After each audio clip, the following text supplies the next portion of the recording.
Hi everyone, this is Carl Amaya with LifeSync.com.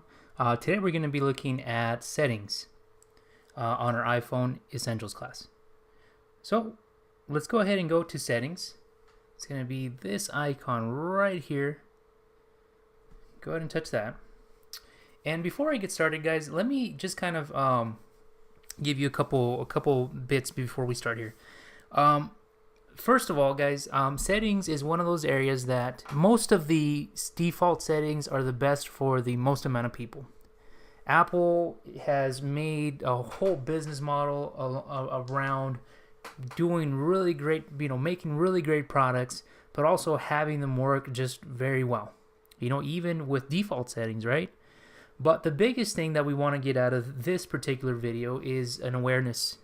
The awareness that there is options for you, that there is options that maybe you can find in the application, but if you go to settings, you might be able to find them there. Okay? Again, guys, the main purpose of this, because we don't have enough time in a video to go through each of them, is to make an awareness for the areas and the parts that are here. Okay? So let's go ahead and get started. So airplane mode, guys, the first part here in settings is to sever off connections. If you were to turn airplane mode on, which would indicate that this turns green and this little white circle goes to the right, would mean that you sever off connections and nothing connection-wise would be active immediately after that.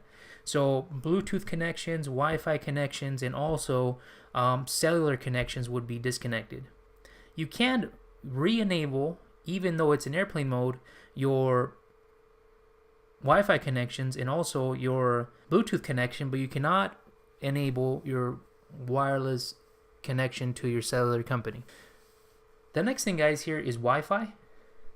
If you were to click on Wi-Fi, this is a very important one.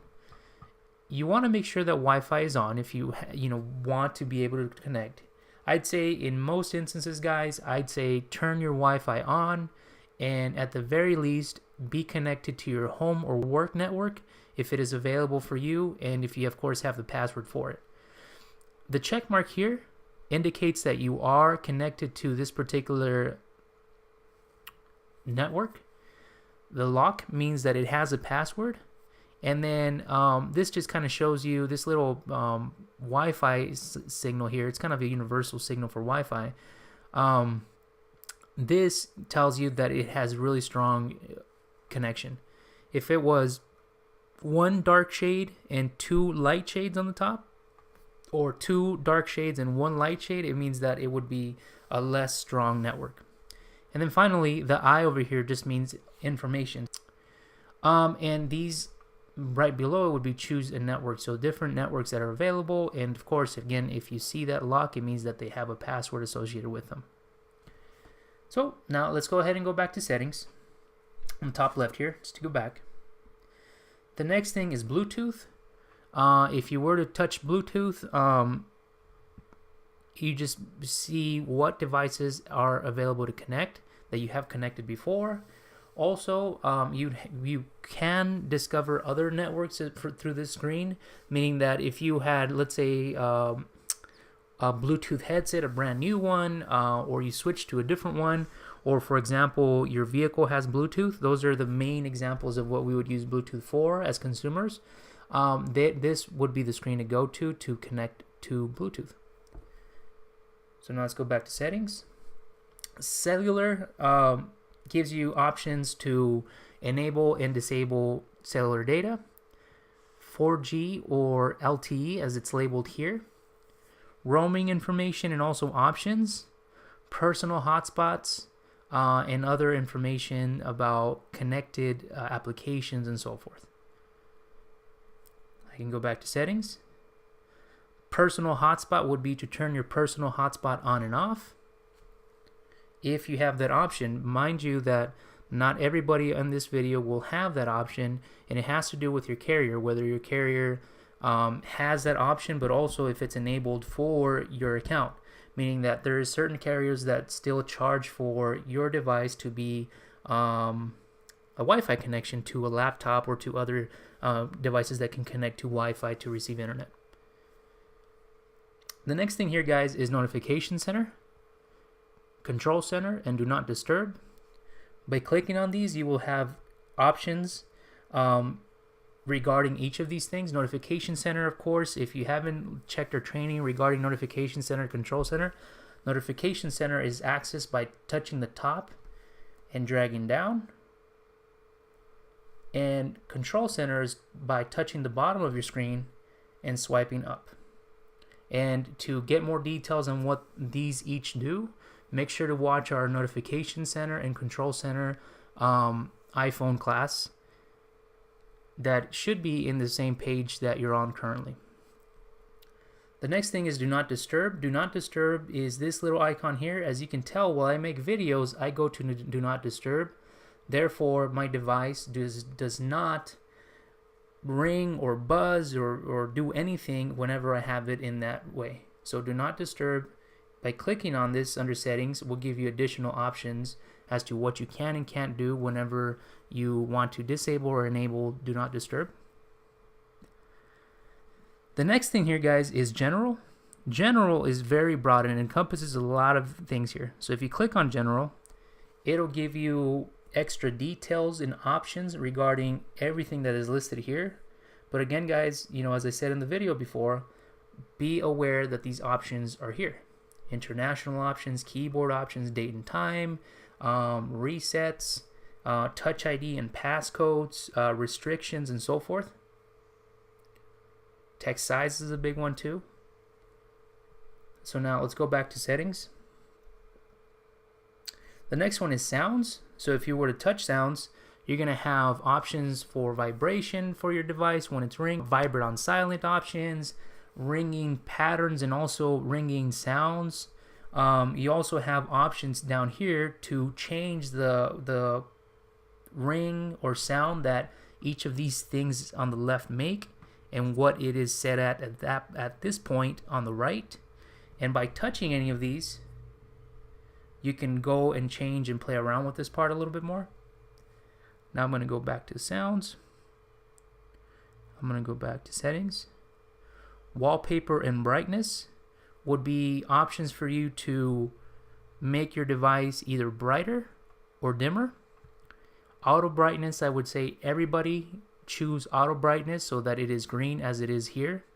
That would enable your phone to have its sensors working, whether it's a very dark setting where your phone has to be a lot dimmer for it not to hurt your eyes, or as an example, if you were outside on a very sunny day, auto brightness would sense that there's a lot of light coming and it would brighten up the screen as much as possible. Choose wallpaper by clicking on either or touching on either of these. You have the option to change your background on the home screen, such as the one on the right, or your lock screen as you see on the left here. And you can either use Apple wallpapers for that, or even your own pictures that you've taken or received. So now let's go back to settings.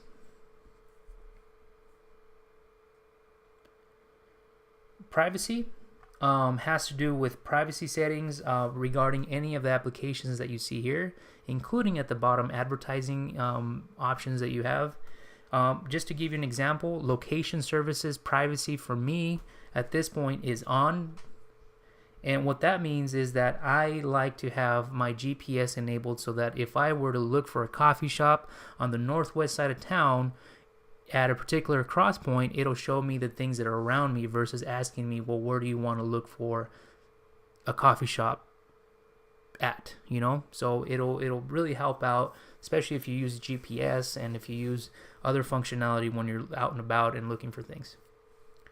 But it's up to you. You can disable that or, have it enabled. It's up to you. And below this, we'll also show you which applications have options to turn on location services on or off, and you have the option to control that.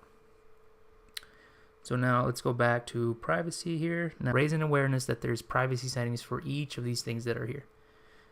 So now let's go back to settings. iCloud, if you were to click on that, it'll give you iCloud information on what you have on and off. Towards the bottom, it'll give you storage and backup information. You can even delete your iCloud account, and on the top here, it'll give you more account information.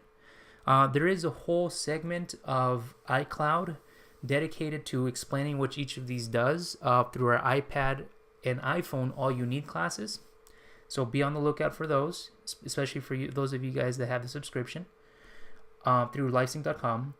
And now let's go ahead and go back to settings. Mail, contacts, and calendar. This one's nice too. This one's kind of one of those where if you wanted to add more than the initial email that you added, you'd have to go through this particular setting. Just on the pure fact that if you were to go to mail and try to add another email through mail, the actual icon that is mail, you would not have an option to do that in that screen. But additionally, from being able to add more email accounts, you also have more options such as previews, blind carbon copies, default accounts, sort orders for your contacts, and so forth. So here I'm going to go ahead and go back to settings. Notes, reminders, phone, messages, FaceTime, maps, Compass, and Safari are other options that you have here under settings. And as you go a little bit further down, you start going into applications that maybe aren't as vital as the other things that we saw, right, or as relevant in your daily usage, but still applications that have settings appropriated to them. And if you keep going down even further, you'll notice that you have other options for video, such as Vimeo, Flickr for pictures, Facebook, social networks, and Twitter. And if you keep going below that, you have options and information regarding different applications that you have loaded. So you can see I have a lot of applications here, but if I were to click on these, it'll give me version numbers and about information regarding each of these applications that I have loaded. So now let's go back to settings. And let's go back to our home screen, guys. And that is it, guys. That is settings. And again, guys, the main purpose of this part of our training is to raise an awareness of what is there. Many times, if you cannot find a particular setting or option that you would like to maybe maneuver or change or just to explore a little bit, you might not necessarily see it on the application, but if you go to settings and if you look for the right thing there, you'll find it there. So that wraps it up for us, guys. Go to livesync.com, contact LiveSync, send us an email, or give us a call if you have any questions. Have a good one. Bye-bye.